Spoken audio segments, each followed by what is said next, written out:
크리스마스 연휴가 다음 주로 다가왔습니다. 여행객은 지난해보다 2배 많을 것으로 전망되고 있습니다. 국무부가 여권 갱신의 편의성을 더하기 위해 온라인 갱신 제도를 마련합니다. 연방준비제도가 내년 3차례 금리 인상을 예고했는데 시기는 내년 하반기가 될 것으로 전망되고 있습니다. LA항 선박 정체가 해소되고 있습니다.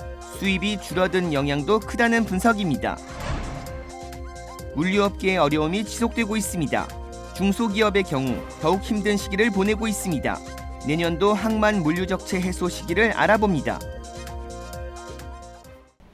여러분 안녕하십니까? KBS 아메리칸 뉴스입니다. 크리스마스 연휴가 다음 주로 바짝 다가온 가운데 오늘부터 본격적인 여행 시즌이 시작됐습니다. 사람들이 붐비는 것을 피하기 위해 서둘러 여행에 떠나는 사람들이 많기 때문인데 여행업계는 지난해 2배에 달하는 사람들이 이번 크리스마스 시즌 여행을 떠날 것으로 전망했습니다. LA 국제공항은 오늘부터 다음 달 3일까지 350만여 명의 항공 이용객들이 공항을 찾을 것으로 전망했습니다. 팬데믹 사태가 한창이던 지난해 같은 기간에 비해 2배 이상 늘어날 것이라는 예측입니다. 국내선 항공편들이 정상화된 데 이어 해외를 잇는 노선도 다시 활성화되며 오랜만에 장거리 여행을 떠나는 사람들도 늘어날 것으로 보입니다. 반면 차량을 이용해 여행을 즐기는 사람들은 지난해보다 줄어들 것으로 전망됩니다. 지난해 같은 기간에는 930만여 명이 자동차 여행을 떠났는데 올해는 이보다 50만여 명 줄어든 880만여 명이 자동차 여행에 떠날 것이라는 예측입니다. 항공편이나 선박이 활성화된 데 따른 것인데 백신 접종으로 인해 여행객들의 이동 범위가 넓어진 것도 영향을 미치고 있습니다. 보건당국은 오미크론 변이 바이러스 확산세가 심상치 않다며 여행객들에게 주의를 당부했습니다. 특히 여행금지 국가를 방문하거나 바이러스 확산세가 심각한 지역의 방문은 자제해야 한다고 강조했습니다. 국무부가 여권 갱신의 편의성을 더하기 위해 온라인 갱신 제도를 마련합니다. 도입에는 최소 6개월 정도의 시간이 필요할 것으로 보입니다. 여권 갱신이 보다 간편해집니다. 지난 13일 바이든 대통령이 내린 연방정부 행정 개선 명령에 따른 것인데 이르면 앞으로 6개월 뒤인 내년 여름쯤 시행될 것으로 보입니다. 온라인으로 여권 갱신이 가능해진 것은 여권 발급과 갱신에 대한 적체 현상이 이미 심각한 수준을 넘었기 때문입니다. 수백만 건에 달하는 여권이 발급 적체를 겪고 있는데 지난 10월 기준 일반 여권을 신청해 받는 데까지는 최대 11주가 소요됐습니다. 급행수수료 $60를 추가 지불하면 보다 빨리 여권을 손에 쥘 수 있지만 그래도 최소 5주의 시간이 필요했습니다. 국무부는 온라인 여권 갱신 서비스가 도입되면 이러한 적체 현상이 조금이나마 해소될 것이라고 밝혔습니다. 여권 발급을 위해 서너 시간씩 긴 줄을 서야 하는 신청자들의 부담도 한결 줄어들 것으로 보입니다. 연방준비제도가 내년 3차례 금리 인상을 예고했다는 기사 어제 전해드렸는데요. 그 시기는 내년 하반기가 될 것으로 보입니다. 전문가들은 2023년까지 금리 인상이 이어질 것으로 전망하고 있습니다. 김경희 기자가 취재했습니다. 연방준비제도는 올해 마지막 공개시장위원회 정례회의에서 돈을 시장에 푸는 속도를 대폭 줄여 내년 3월까지 채권 매입을 중단하겠다고 밝혔습니다. 또 내년에 3차례 기준금리 인상을 예고했습니다. 이에 따라 금리 인상 시기에 관심이 쏠리고 있습니다. 일단 내년 3월 테이퍼링을 마친 직후가 거론되고 있지만 전문가들은 내년 6월 이후인 하반기부터 인상이 시작될 가능성을 더 높게 보고 있습니다. 또 0.25%포인트씩 3번의 금리 인상을 단행하려면 속도는 매우 빠르게 진행될 것으로 보고 있습니다. 금리 인상 이유는 인플레이션으로 지난 11월 소비자 물가지수가 6.8% 올라 39년 만에 가장 큰 폭의 상승률을 기록했기 때문입니다. 문제는 물가 상승이 상당 기간 이어질 것이란 점입니다. 11월 생산자 물가가 전년 대비 9.6% 상승해 2010년 통계 작성 이후 가장 큰 폭으로 상승했기 때문입니다. 생산자 물가 상승은 시간을 두고 소비자 물가에 영향을 미치기 때문에 7%대 인플레이션 상승도 전망되고 있습니다. 연준 입장에선 적극적인 대응에 나설 수밖에 없다는 분석입니다. 경제 전문가는 연준의 목표치인 2에서 2.5%, 소비자 물가지수 상승률은 너무 낮은 수치로 5% 미만에서 점차 안정을 찾을 것으로 분석했습니다. 상점에서 값을 그렇게 계속 많이 올리지 못하고 있거든요. 왜냐하면은 값을 너무 많이 올려버리면 손님이 안 오니까요. 그러니까 앞으로 천천히 물가가 올라갈 거라고 생각하고 그게 한 가지고요. 지금 레이버 코스트가 계속 올라가고 있습니다. 그것도 지금 물가에 잘 반영이 다 100% 되지 않고 있는데 거기에서도 또 이제 그 프레셔가 올 거고요. 이게 뭐 2%, 2.5% 이렇게 내려간다. 저는 그렇게 생각하지 않습니다. 오히려 3%에서 한 5% 정도 되지 않을까 그렇게 전망을 하고 있습니다.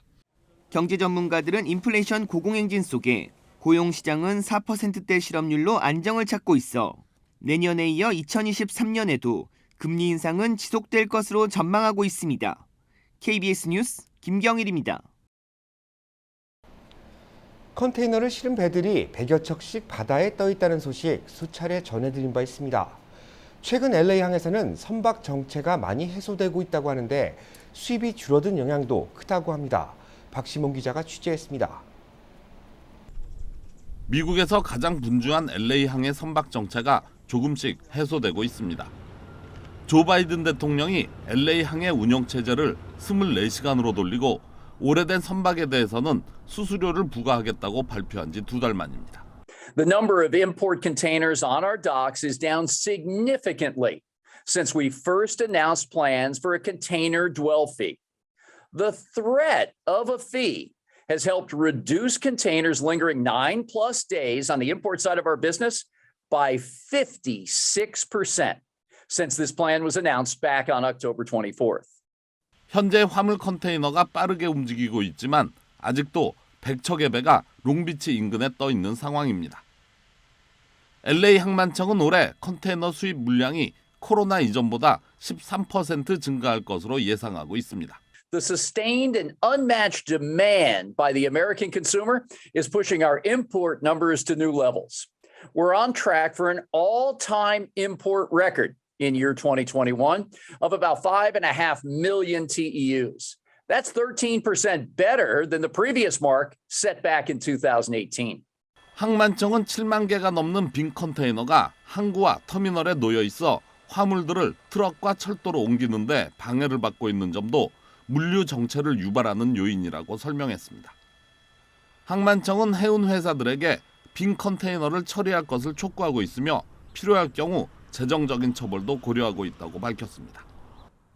한편 수입에 비해 수출은 지난 37개월 중 33개월이 감소하면서 긴 하락세를 면치 못하고 있습니다. 트럼프 행정부로부터 시작된 중국과의 무역 긴장과 달러 강세에 맞물려 미국 제품의 경쟁력이 약해지면서 미국에서 출발하는 컨테이너들이 비어있는 상태로 항구를 떠나 아시아로 가는 경우가 많은 것으로 나타났습니다. KBS 뉴스 박시몬입니다. 방금 전해드린 바와 같이 항만을 통한 물류는 국내 경제가 원활하게 돌아가게 하는 가장 중요한 통로입니다. 어느 정도 물류 적체가 해소되고 있다 해도 아직까지는 여러 문제들이 남아 있습니다. 결론적으로 지금의 문제가 풀리는 시기 내년 상반기 이후로 예상됩니다. 2022 경제 전망 오늘 두 번째 시간 내년 항만 물류 업계를 진단합니다. 윤범수 기자입니다. 사우스베이에 있는 대형 물류 창고. 아마존 물류센터 중 하나인 이곳은 수출과 수입 배송을 모두 관리하는 곳입니다. 팬데믹 이전 7대3 정도였던 수입과 수출 물량은 최근 3대7로 역전됐습니다. 해외 배송은 늘어나는 데 비해 물류 창고로 들어오는 물량은 줄어든 데 따른 것입니다. 검역 절차가 훨씬 까다로워지면서 특히 주 수입자재인 목재 품목들의 경우 출하에 필요한 시간이 3일에서 5일까지 더 늘어났습니다. 예를 들어서 가구류 같은 것은 전에 미국 식품청이죠. FDA에서 검사를 안 하고 넘어갔던 품목들도 지금은 검사가 추가되어 버렸습니다. 더 큰 문제는 팬데믹 기간 항만 근로자 수가 크게 줄면서 하역 자체가 어려워진 데 있습니다. 한국을 비롯한 아시아 지역을 기준으로 주문 이후 20일 정도였던 배송 기간은 한 달 반에서 길게는 2달까지 지연되고 있습니다.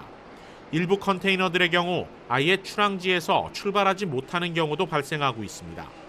연쇄적인 여파로 한국을 비롯한 아시아 지역에서 오는 해상 운임료도 몇 배나 뛰었습니다. 팬데믹 이전에는 해상 운임이 1,000불에서 2,000불 사이였거든요. 그런데 지금은 10,000불에서 12,000불. 얼마 전에는 그 텐진 그리고 대련 투 롱비치까지가 15,000불 넘었습니다. 여기에 미국 내 배송을 책임지는 트럭 운전사들 역시 일손이 부족한 실정입니다. 롱비치 항구에서 가디나 물류 창고까지 이동하는 트럭 배송 비용도 팬데믹 이전 $500에서 $900까지 뛰었습니다. 임금은 올랐고 공급 속도는 턱없이 느린 상황이 이어지다 보니 자연스럽게 소비자 가격 인상으로까지 이어지는 것입니다.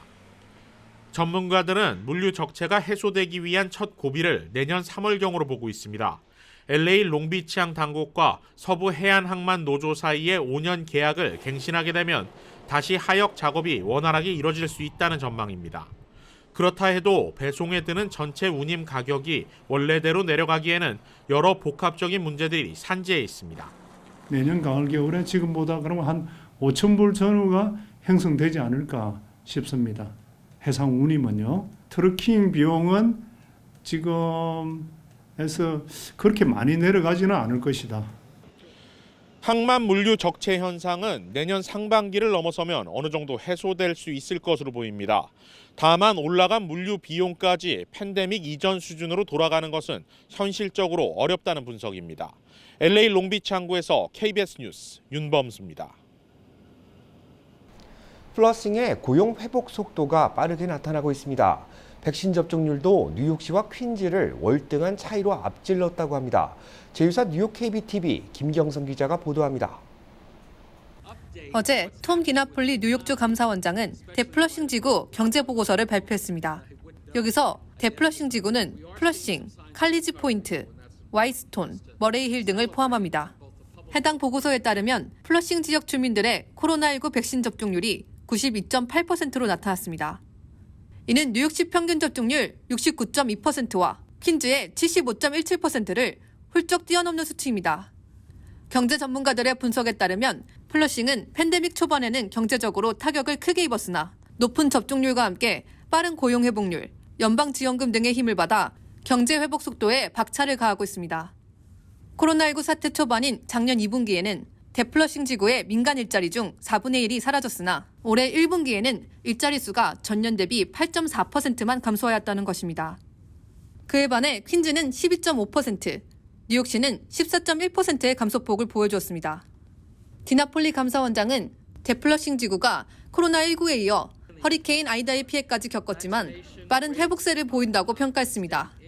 하지만 그는 플러싱이 해결해야 할 주요 과제로 빈곤율, 높은 임대료, 고령화 등을 제시했습니다. 플러싱의 55세 이상 주민이 35.9%에 달해 뉴욕시에서 4위를 차지했고 중간 연령 또한 45.3세로 뉴욕시와 퀸즈보다 월등히 높은 것으로 나타났습니다. 중위소득 역시 $54,900로 지난 10년간 5.4%의 증가율을 보이는 등 비교적 낮은 증가율을 보이기도 했습니다.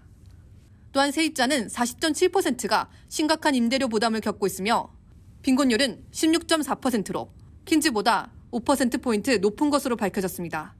감사원장은 그러면서 연방지원 프로그램이 이번 경제 회복에 큰 목을 하였다며 정부의 지원이 꾸준히 필요하다고 강조했습니다. 40선거구의 론김 뉴욕 주하원의원도 열심히 일하는 이민사회를 위해 꾸준한 정부의 지원이 필요하다고 지적했습니다. KBTV 뉴스 김여선입니다. 한인은행 퍼시픽시티뱅크가 모바일 송금 서비스를 도입했다고 밝혔습니다.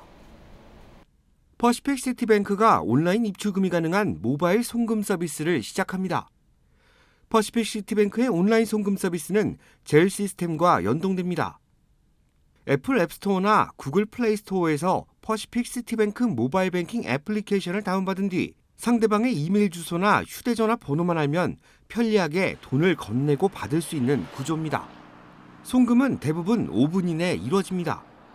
받는 사람 계좌에 거의 실시간으로 입금 내역이 뜨는데 실제 인출까지 걸리는 시간도 그리 길지 않습니다. 한편 젤은 국내 대부분의 은행 계좌와도 연동됩니다. 한인 어린이들을 위한 특별한 성탄절 나눔 행사가 열렸습니다. 오늘 오전 LA 한인타운 인근에 자리한 삼가 초등학교 앞. 트럭에 실린 수많은 박스들이 학교 앞에 가지런히 내려집니다. 무거운 박스를 나르는 작업이 끊임없이 이어지지만 산타 모자를 쓴 봉사자들의 표정은 밝습니다. 한국인상공사 미주법인은 겨울방학 시즌을 맞아 2,300명분의 건강음료를 이중언어 유치원과 초등학교에 기부했다고 밝혔습니다. 어린이들의 겨울철 면역력을 강화함과 동시에 한국어 이중언어 교육에 앞장서고 있는 유치원과 학교를 응원하기 위함입니다. 삼가초등학교 교직원들은 어린이들을 위한 한국인상공사의 후원에 감사를 전했습니다. 크리스마스보다 일찍 찾아와준 산타를 만난 어린이들도 겨울방학을 잘 이겨낼 것을 다짐했습니다. KBS 아메리칸 뉴스는 시청자 여러분들의 제보를 기다립니다. 뉴스 마칩니다. 고맙습니다.